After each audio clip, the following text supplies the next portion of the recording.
નમસ્કાર મિત્રો, સ્વાગત છે તમારું અમારી YouTube channel Gujarat jobs and ન્યૂઝમાં.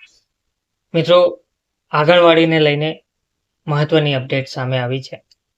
ગાંધીનગર જિલ્લાના 58 લાખના ખર્ચે 29 આંગણવાડીની મરામત કરવામાં આવશે અને આંગણવાડી જે હાલમાં ખંડેર હાલતમાં છે તેનો સુધારો કરવામાં આવશે.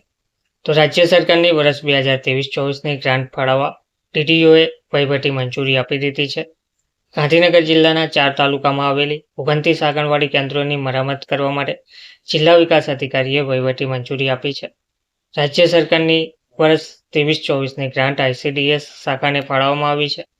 આઈસીડીએસ શાખા સંચાલિત જિલ્લામાં આવેલી આંગણવાડીઓની સ્થિતિ ચકાસવામાં આવી હતી. તેમાં 29 આંગણવાડીની હાલત અત્યંત જર્જરિત જોવા મળી હતી. ચોમાસામાં બાળકોને બેસાડી શકાય તેમ ના હોવાથી તેની મરામત આવશ્યક હતી. તો ડીટીઓ દ્વારા ગ્રાન્ટ ફાળવવા માટેની વહીવટી મંજૂરી આપવામાં આવતા હવે ₹58 લાખના ખર્ચે આંગણવાડી કેન્દ્રોને રિપેરિંગ કાર્યવાહી હાથ ધરવામાં આવશે. ગાંધીનગર તાલુકા પંચાયતમાં 3 આંગણવાડી કેન્દ્રોને ₹6 લાખ, કલોલ તાલુકા પંચાયતમાં 4 આંગણવાડી કેન્દ્રોને ₹8 લાખ, કલોલ પાલિકામાં 3 આંગણવાડી કેન્દ્રોને 6 લાખ, માણસા તાલુકામાં પંચાયતમાં 5 આંગણવાડી કેન્દ્રોને ₹10 લાખ, માણસા તાલુકાના પાલિકાની 6 આંગણવાડી કેન્દ્રોને ₹12 લાખ, તે જ રીતે દહેગામ તાલુકા પંચાયતની 4 આંગણવાડી કેન્દ્રોને 8 લાખ અને દહેગામ પાલિકાની 4 આંગણવાડી કેન્દ્રોને 8 લાખ મળી કુલ મરામત માટે ₹58 લાખનો ખર્ચ કરવામાં આવી રહ્યો છે.